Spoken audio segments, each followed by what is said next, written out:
Hello friends, welcome back to latest சிந்தனைகள் channel. இன்னைக்கு இந்த வீடியோல நம்ம அடிக்கடி யூஸ் பண்ணக்கூடிய ரெண்டு முக்கியமான ஃப்ரேசஸ், அந்த ஃப்ரேசஸை டிபெண்ட் பண்ணி வரக்கூடிய 20 எக்ஸாம்பிள் சென்டென்சஸ் தான் பார்க்க போறோம்.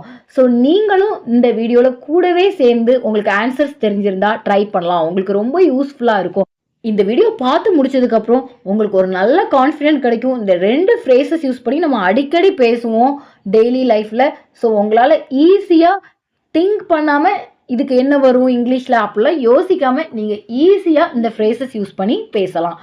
ஓகே ஃப்ரெண்ட்ஸ், இப்போ தான் ஃபஸ்ட் டைம் நம்ம சேனலை வாட்ச் பண்ணுறீங்க அப்படின்னா மறக்காமல் சப்ஸ்கிரைப் பண்ணிவிட்டு பக்கத்தில் இருக்க பெல் ஐக்கானை கிளிக் பண்ணி ஆல் அப்படிங்கிற ஆப்ஷனையும் ப்ரெஸ் பண்ணிக்கோங்க. அப்போ தான் வீடியோ பப்ளிஷ் ஆனோடனே உங்களுக்கு ரீச் ஆகும். ஃப்ரெண்ட்ஸ், இதுக்கு முன்னாடி பப்ளிஷ் பண்ண வீடியோஸ்க்கு கண்டினியூ பண்ணுங்கள், தேங்க்யூ, யூஸ்ஃபுல்லாக இருக்குது அப்படின்னு நிறைய பேர் காமெண்ட்ஸ் பண்ணியிருந்தீங்க. எல்லாருக்குமே ரொம்ப ரொம்ப நன்றிகள். இப்போ நம்ம வீடியோக்குள்ள போகலாம். நம்ம இன்னைக்கு பார்க்கக்கூடிய முக்கியமான அடிக்கடி யூஸ் பண்ணக்கூடிய ஃபர்ஸ்ட் ஃப்ரேஸ் எனக்கு தெரிந்த வரைக்கும். இந்த ஃப்ரேஸ் நம்மளோட நார்மல் லைஃப்ல சாதாரணமாக யூஸ் பண்ணுவோம். இந்த ஃப்ரேஸ் யூஸ் பண்ணி சென்டென்ஸ். ஃபார் எக்ஸாம்பிள், எனக்கு தெரிஞ்ச வரைக்கும் நாளைக்கு லீவு தான், எனக்கு தெரிஞ்ச வரைக்கும் நான் சொல்றது தான் கரெக்டு. இந்த மாதிரி நம்ம அடிக்கடி யூஸ் பண்ணக்கூடிய தேவைகள் வரும். ஸோ இந்த ஒரு ஃப்ரேஸ் உங்களுக்கு தெரிஞ்சிட்டு அப்படின்னா நீங்கள் ஈஸியாக சென்டென்ஸ் ஃபார்ம் பண்ணலாம். எனக்கு தெரிந்த வரைக்கும் அப்படின்னு சொல்றதுக்கு as far as I no, அதாவது ஒரு இன்ஃபர்மேஷனை பற்றி உங்களுக்கு எந்த அளவுக்கு தெரியுதோ அதை நீங்கள் சொல்ல போறீங்க. அதை உண்மைன்னு நினச்சிட்டு நீங்கள் சொல்றீங்க. மேபி அது ராங்காக கூட இருக்கலாம். எனக்கு தெரிஞ்ச வரைக்கும் நாளைக்கு ஹாலிடே, மேபி நாளைக்கு ஒர்க்கிங் டேயாக கூட இருக்க வாய்ப்பு இருக்கு. ஸோ இந்த மாதிரி சிச்சுவேஷன்ஸில் தான் நம்ம as far as I no அப்படிங்கிற ஃப்ரேஸ் யூஸ் பண்ணணும். இப்போ நம்ம எக்ஸாம்பிள் சென்டென்சஸ் பார்க்கலாம், உங்களுக்கு இன்னும் ஈஸியாக அண்டர்ஸ்டாண்ட் ஆகும். ஃபர்ஸ்ட் எக்ஸாம்பிள் சென்டென்ஸ், எனக்கு தெரிஞ்ச வரைக்கும் ஆமா. இப்போ உங்ககிட்ட ஒரு இன்ஃபர்மேஷனை கேட்காங்க, இது உண்மையான, அப்போ நீங்கள் சொல்றீங்க எனக்கு தெரிஞ்ச வரைக்கும் ஆமா அப்படின்னு சொல்றீங்க. இந்த சென்டென்ஸை இப்போ நம்ம இங்கிலீஷில் பார்க்க போகிறோம். எனக்கு தெரிஞ்ச வரைக்கும் அப்படிங்கிறதுக்கு நீங்கள் என்ன ஃப்ரேஸ் லேர்ன் பண்ணீங்க? As far as I know. ஆமா அப்படின்னு சொல்றதுக்கு எஸ். ஸோ அப்போ answer as far as I know yes. எனக்கு தெரிஞ்ச வரைக்கும் ஆமா. As far as I know yes. அப்போ இந்த ஃப்ரேஸோட யூஸ் பார்த்தீங்களா? ஃபுல்லாக அந்த ஒரு ஃப்ரேஸ் உங்களுக்கு தெரிஞ்சதுன்னா நிறைய வேர்ட்ஸை இந்த ஃப்ரேஸ் மட்டுமே கவர் பண்ணிட்டு நீங்கள் எஸ்ன்னு சொன்னாலே போதும். இப்போ நம்ம நெக்ஸ்ட் எக்ஸாம்பிள் சென்டென்ஸ் பார்க்கலாம்.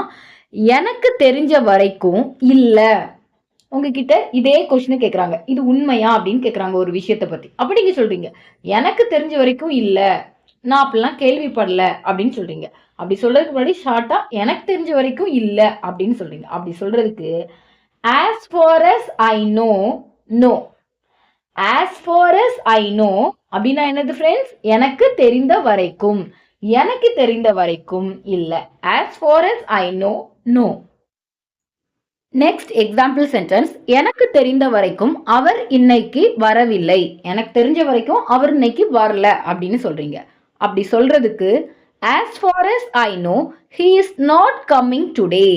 as far as I know he is not coming today. as far as I know அப்படின்னா எனக்கு தெரிஞ்ச வரைக்கும் he is not coming today. next one, எனக்கு தெரிஞ்ச வரைக்கும் நாளைக்கு விடுமுறை. எனக்கு தெரிஞ்ச வரைக்கும் நாளைக்கு ஹாலிடே. எனக்கு தெரிஞ்ச வரைக்கும் அப்படிங்கிறதுக்கு நம்ம என்ன ஃப்ரேஸ் யூஸ் பண்ணணும்? as far as I know. நாளைக்கு ஹாலிடே அப்படின்னு சொல்றதுக்கு tomorrow will be a holiday. as far as I know tomorrow will be a holiday. next one, எனக்கு தெரிஞ்ச வரைக்கும் நாளை வேலை நாள், அதாவது நாளை ஒர்க்கிங் டே. எனக்கு தெரிஞ்ச வரைக்கும் நாளைக்கு ஒர்க்கிங் டே அப்படின்னு சொல்ல போறீங்க. எப்படி இங்கிலீஷ்ல சொல்லலாம்? நிறைய பேர் ஆன்சர்ஸ் கண்டுபிடிச்சிருப்பீங்க. ஃபர்ஸ்ட் அந்த ஃப்ரேஸ்க்கு நம்ம என்ன சொல்லணும்? as far as I know. as far as I know இந்த ஃப்ரேஸை மட்டும் நீங்க மைண்ட்ல ஸ்டோர் பண்ணிக்கோங்க. அதுக்கப்புறம் டெய்லி யூஸ் சென்டென்சஸ் நம்ம சிம்பிளாக பார்த்தோம்ல, நிறைய இதுக்கு முன்னாடி 50 டெய்லி யூஸ் சென்டென்சஸ் நம்ம நிறைய பார்த்துருக்கோம். 200 2 வேர்ட்ஸ் டெய்லி யூஸ் சென்டென்சஸ்லாம் பார்த்துருக்கோம். ஸோ இந்த மாதிரி சிம்பிள் சென்டென்சஸாக அதுக்கப்புறம் அந்த சிச்சுவேஷனுக்கு ஏற்ற மாதிரி நீங்கள் ஆட் பண்ணிக்கோங்க. எப்போ ஆட் பண்ணணும்? எனக்கு தெரிந்த வரைக்கும் அப்படிங்கிற அந்த ஃப்ரேஸ்க்கு அடுத்து நீங்க ஆட் பண்ணிக்கணும். as far as I know அப்படின்னு அந்த ஃப்ரேஸை சொல்லிட்டு அதுக்கப்புறம் உங்களுக்கு என்ன தெரியுதோ, ஒரு விஷயத்தை பத்தி பேச வரீங்க, உங்களுக்கு எந்த அளவுக்கு இன்ஃபர்மேஷன் தெரிஞ்சிருக்கோ அது மேபி ராங்கா கூட இருக்கலாம், பட் உங்களுக்கு தெரிஞ்சதை நீங்க சொல்றீங்க. அப்ப as far as I know அப்படின்னு சொல்லிட்டு அந்த சிச்சுவேஷனுக்கு ஏற்ற மாதிரி நம்ம சிம்பிள் சென்டென்சஸ் நிறைய லேர்ன் பண்ணியிருக்கோம், அதை நீங்க ஆட் பண்ணிக்கணும். இப்போ நம்ம நெக்ஸ்ட் எக்ஸாம்பிள் சென்டென்ஸ் பார்க்கலாம். எனக்கு தெரிஞ்ச வரைக்கும் உங்க பதில் சரி. எனக்கு தெரிஞ்ச வரைக்கும் உங்க ஆன்சர் கரெக்ட். இப்போ உங்ககிட்ட வந்து இந்த ஆன்சர் கரெக்டா அப்படின்னு கேட்குறாங்க. அப்போ நீங்க சொல்றீங்க எனக்கு தெரிஞ்ச வரைக்கும் உங்க ஆன்சர் கரெக்ட் அப்படின்னு சொல்றீங்க. ஸோ அப்படி சொல்றதுக்கு நம்ம எப்படி இங்கிலீஷ்ல சொல்லலாம்? as far as I know your answer is correct.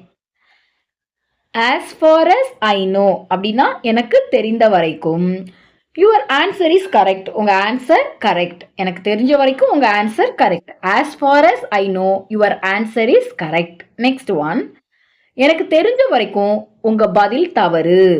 எனக்கு தெரிஞ்ச வரைக்கும் உங்க ஆன்சர் ராங் அப்படின்னு சொல்றீங்க. எப்படி இங்கிலீஷ்ல சொல்வீங்க?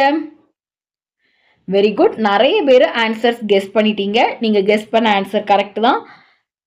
as far as I know your answer is wrong. as far as I know னா எனக்கு தெரிந்த வரைக்கும் your answer is wrong. உங்க answer wrong. as far as I know your answer is wrong.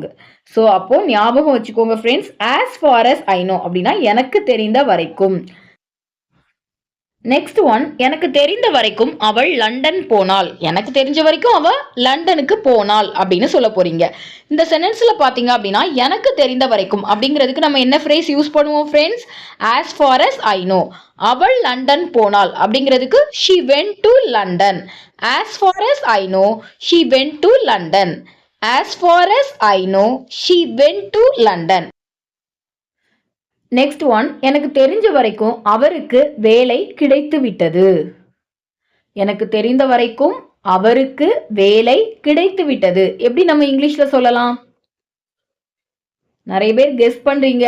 as far as I know அப்படின்னு சொல்ல வரீங்க. Correct. நீங்க try பண்ற ஆன்சர் கரெக்ட் தான். as far as I know he got a job. as far as I know he got a job. as far as I know னா நம்ம எல்லாருக்குமே தெரியும் எனக்கு தெரிந்த வரைக்கும். he got a job அப்படின்னா அவருக்கு வேலை கிடைத்து விட்டது. நெக்ஸ்ட் ஒன், எனக்கு தெரிஞ்ச வரைக்கும் அவங்க ப்ராஜெக்டை முடிக்க போறாங்க.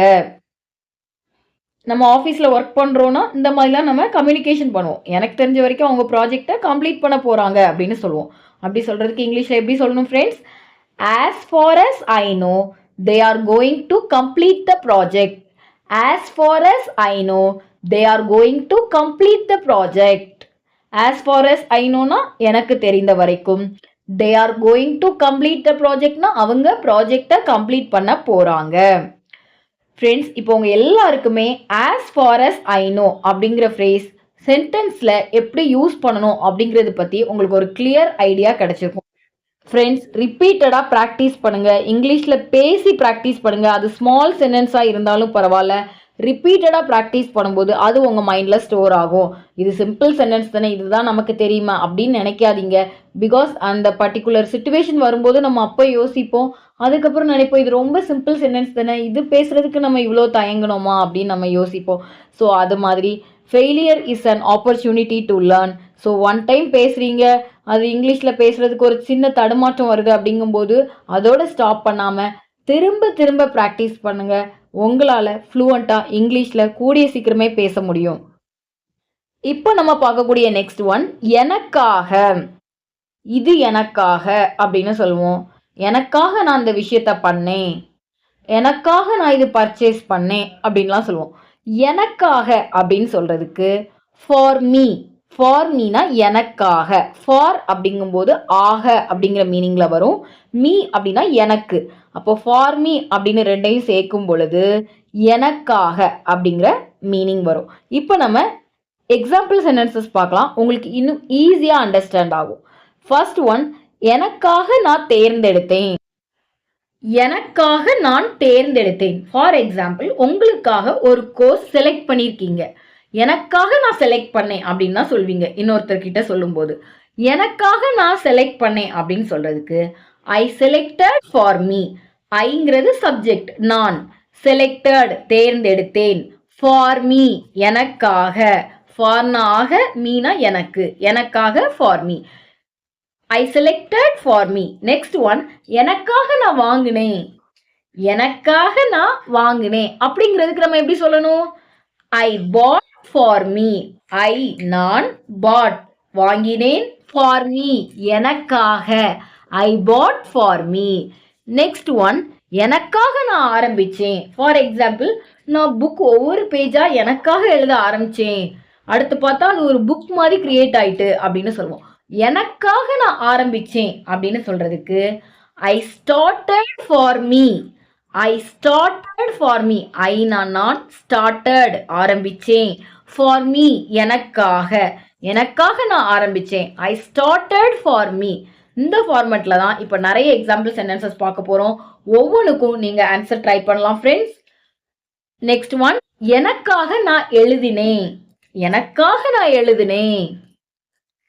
ஐ wrote for me. I wrote for me. I நான், ரோட் எழுதினேன், ஃபார் மீ எனக்காக. I wrote for me. Next one, எனக்காக நான் நடந்தேன். எனக்காக நான் வாக் பண்ணேன் அப்படிங்கிறதுக்கு நம்ம எப்படி சொல்லுவோம்? I walk for me. I walked for me. I நான், வாக்ட் நடந்தேன், ஃபார் மீ எனக்காக. I walked for me. ரொம்ப ஈஸியா இருக்குதுல்ல ஃப்ரெண்ட்ஸ். இப்போ நம்ம நெக்ஸ்ட் ஒன் பார்க்கலாம். இந்த மாதிரி ஒரு 5 சென்டென்சஸ் நீங்க ஃப்ரேம் பண்ணி காமெண்ட்ஸ்ல லீவ் பண்ணுங்க ஃப்ரெண்ட்ஸ். நெக்ஸ்ட் ஒன், எனக்காக நான் படிச்சேன்.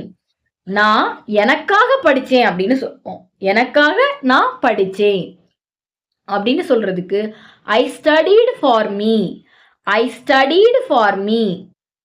ஐ ஸ்டடீட் ஃபார் மீ. நிறைய பேர் ஆன்சர்ஸ் கூடவே கெஸ் பண்றீங்க. ஸோ உங்க ஆன்சர்ஸ்லாம் கண்டிப்பா கரெக்டா தான் இருக்கும். நெக்ஸ்ட் ஒன், எனக்காக நான் சுத்தம் செஞ்சேன். எனக்காக நான் கிளீன் பண்ணேன். எனக்கு நீட்டா கிளீனா இருந்தாதான் பிடிக்கும். எனக்காக நான் சுத்தம் செஞ்சேன் அப்படின்னு சொல்றீங்க. அப்படி சொல்றதுக்கு எப்படி இங்கிலீஷ்ல சொல்லணும்? I cleaned for me.